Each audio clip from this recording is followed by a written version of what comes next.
धनबाद राष्ट्रीय मजदूर कांग्रेस इंटक त्रिपाठी गुट के राष्ट्रीय अध्यक्ष और कांग्रेस के पूर्व मंत्री के.एन. त्रिपाठी को धनबाद परिसदन में पत्रकारों से बातचीत करते हुए बताया कि बंगाल चुनाव में एक सरकार को गिराने के लिए केंद्र सरकार कई तरह के हथकंडे अपना रही है, जिसके तहत प्रधानमंत्री, गृह मंत्री जैसे गरिमान्य पद के लोग ममता बनर्जी जैसी महिला को घेरने का काम कर रहे हैं। उन्होंने बताया कि भाजपा एक अलग कार्यशैली में देश को ले रही है, जबकि संवैधानिक रूप से राज्य सरकारों को काफी शक्तियां प्रदान की गई है। ऐसे में केंद्र की भाजपा सरकार उन शक्तियों का हनन कर अपनी मनमर्जी चलाने के लिए बंगाल में ममता सरकार को घेर रही है। हालांकि राजनीतिक विशेषज्ञों का कहना है कि बंगाल चुनाव में कांग्रेस पार्टी के नेताओं का यह दर्द भाजपा के प्रति अनर्गल आरोप लगाना समझ से परे है, क्योंकि बंगाल विधानसभा चुनाव में कांग्रेस का ममता सरकार के टीएमसी से किसी प्रकार का गठबंधन नहीं है। ऐसे में कांग्रेस पार्टी के नेताओं द्वारा ममता बनर्जी की पार्टी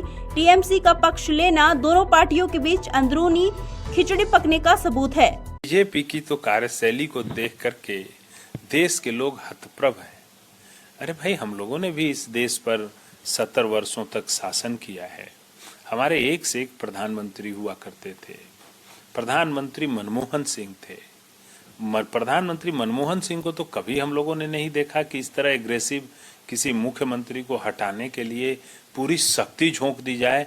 सारे केंद्रीय मंत्रियों को, सारे लोकसभा राज्यसभा के सांसदों को विधानसभा में उतारा जाए कि जाके लड़के किसी तरह इसको हराओ।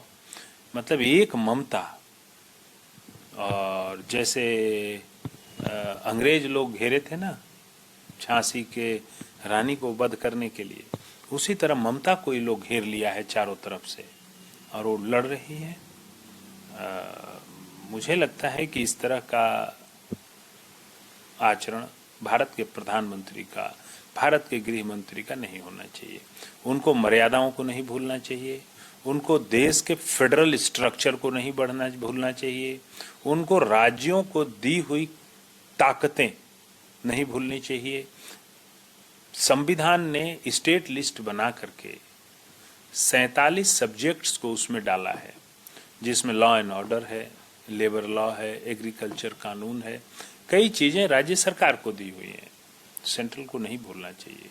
सेंट्रल अब वो मानती है कि राज्य सरकार के पास कोई पावर नहीं है, वो सारा पावर सेंट्रल में है। ये फेडरल स्ट्रक्चर का देश है। ऐसा कहने से देश कमजोर होगा, देश में अविश्वास का माहौल उत्पन्न होगा और रीजनलिज्म बढ़ेगा। जब रीजनलिज्म बढ़ेगा तो फेडरलिज्म कमजोर होगा, तो देश कमजोर होगा। तो जो बंगाल में हो रहा है वो भारत को कमजोर करने का सत्ता स्वार्थ में कुछ सरकार के जो टॉप 1-2 नेता हैं, इन नेताओं की मंशा सही नहीं है, इनकी कार्यशैली सही नहीं है, जिससे भारत को नुकसान हो रहा है।